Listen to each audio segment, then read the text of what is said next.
today? Good. I'm from the federal government. I'm part of the National Security Administration. And unfortunately, we're having some IT problems. I'm sure you've been to healthcare.gov to try and register for your compulsory health insurance that we're forcing you to purchase. We're just collecting your data and making sure that you're not in contact with anybody who's politically active that works against.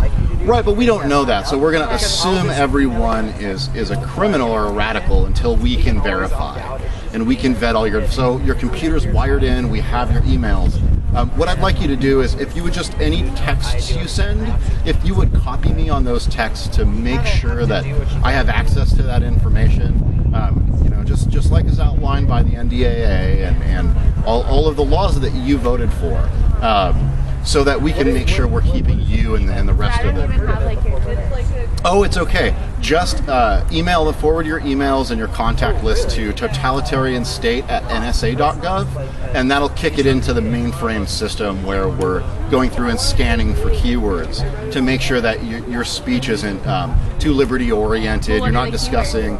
Well, things that are dangerous and threatening to all of us collectively together. So ideas like individual liberty, which is a boondoggle, it doesn't exist, or private property rights, the Constitution. We really don't want anyone talking about the Constitution, painting the founders of the nation as anything but the terrorists that they were. Like Washington? Yes, George Washington was a terrible, absolute terrorist radical and rebelled against the rightful 3% tax that the British Crown had placed.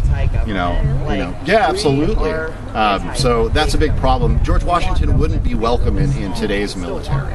Today's military is all about consent and compliance on a federal and global level. So the UN is in charge of our military. But what if I'm not doing even anything? What does it matter if I'm even talking about this? Well, but how do I know that? Because your speech constitutes violent action sometimes if you're talking about rights that you think you have that you don't. We don't want you disseminating any of that information amongst the docile population around here. This is a school campus. We spend a lot of time and energy and money indoctrinating the young people to know that they don't have any individual liberties. So we don't want all that hard work undone, by a liberty-minded individual. So.